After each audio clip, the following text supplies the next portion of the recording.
ये सुनामी शब्द जो है बच्चों, ये जापानी है। सू मीन्स होता है समुद्र और नामी मीन्स होता है लहरें। तो समुद्र की लहरें जब ऊपर उठकर नुकसान पहुंचाती है तो इसका नाम रखा गया सुनामी। अब हम बात करते हैं कि सुनामी जो है ये किसके कारण आता है। तो सुनामी जो आता है, पहला उसका कारण है भूकंप का आना। 80 से 90% जब भूकंप तेज आता है तब सुनामी आता है। दूसरा कारण है ज्वालामुखी विस्फोट होना। तीसरा कारण है, देखिए इस वाले उसमें देखिए कितना जो ज्वालामुखी का विस्फोट हो रहा है, आप देख रहे हैं, ये देखिए कितनी तेजी से इसमें क्या हो रहा है, आग निकल रही है। ज्वालामुखी विस्फोट, इस वजह से टेम्परेचर बढ़ेगा और टेम्परेचर अगर बढ़ेगा तो ये क्या करेगा, अगर समुद्र के अंदर एक्सप्लोड हो गया तो ये कहीं ना कहीं टेम्परेचर बढ़ा देगा और वाटर क्या होगा, डिस्प्लेस हो जाएगा। और देखिए अब तीसरा कारण क्या है, तीसरा कारण है स्लाइडिंग का।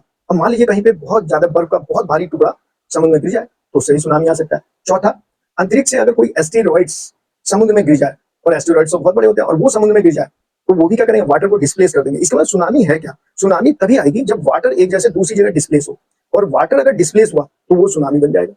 तो इसे हम समझते हैं, मान लीजिए इस वीडियो में देखिए कि एक ज्वालामुखी विस्फोट होता है इसमें, तो ये क्या करेगा, ये बहुत ज्यादा टेम्परेचर बढ़ाएगा, और जब टेम्परेचर बढ़ेगा वाटर का तो उसकी स्पीड बढ़ जाएगी और वो बहुत तेजी से एक जैसे दूसरी जगह क्या होगी, डिस्प्लेस होगी। लेकिन समुद्र में तो उसे जो लहरें जनरेट होंगी, जो उसकी लहर होगी, उसे पूरा टाइम मिलेगा फ्लो करने का, और उस वहां पे ज्यादा ऊंचाई नहीं होगी, वो तो 1 मीटर ऊंची उठेगी और आसानी से एक जैसे दूसरी जगह फ्लो करके चली जाएगी। लेकिन जब ये कोस्टल एरिया पे आएगी, समुद्र के जो किनारे हैं उस एरिया में आएगी, और जब ये टकराएंगी, बहुत तेजी से टकराएंगी, तो क्योंकि इसे फ्लो नहीं मिल रहा, वहां पे मूव नहीं कर पा रही है, तो इसकी वेलोसिटी को आपने कंप्रेस कर दिया, और जब वेलोसिटी कंप्रेस होगी तो ये क्या होगा, ये ऊंचाई में ऊपर की ओर उठेंगी, और ये 30 से 50 मीटर ऊपर की ओर उठ जाती है, और ये जिस भी समुद्र के किनारे जितने भी शहर हैं वहां पे पूरी तरह से तबाही मचा देती है। तो यहाँ देखिए किस तरह से बिल्डिंग एकदम सब टूटती चली जा रही है, और ये मुश्किल से 20 से 30 सेकंड में पूरा का पूरा शहर तबाह हो जाता है। अब हम बात करेंगे कि ये सबसे ज्यादा कहाँ आता है, ये सबसे ज्यादा इंडोनेशिया में आता है सुनामी, उसके बाद जापान में आता है, फिलीपींस में आता है। तो वहां पर क्योंकि ये बार बार इस तरह की घटनाएं होती हैं, तो इसके लिए उन्होंने वहां पे सिस्टम लगा रखा है, जिससे कि हमें सुनामी के बारे में पहले ही पता चल जाए। तो हम उसे सुनामी के बारे में 8 घंटे पहले ही पता चल जाता है।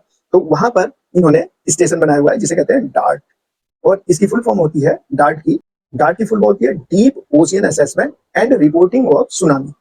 ये जो डार्ट होता है, ये एक तरह का क्या है, छोटा सा इंस्ट्रूमेंट है जो समुद्र के अंदर रहता है, और जब भी इस तरह की कोई भी घटनाएं होंगी जो मैंने आपको बताया जिससे सुनामी आती है, जैसे मान लीजिए भूकंप आया या ज्वालामुखी एक्सप्लोड हुआ या कुछ भी होगा, तो ये तुरंत क्या होता है, उन सूचनाओं को हेड ऑफिस में ट्रांसफर कर देता है, और सारे सिस्टम कैसे आ जाते हैं, अलर्ट पे आ जाते हैं, और जैसे ही हमें पता चलता है तो हम बचाव का कार्य पहले से ही स्टार्ट कर देते हैं, और जितने भी वहां पे लोग रहते हैं उन्हें पहले हम अलर्ट कर देते हैं कि अब सुनामी आने वाला है, आप अलर्ट रहिए, और वो तुरंत जगह खाली करा दिया जाता है। तो इस तरह से हम सभी लोगों की रक्षा कर लेते हैं।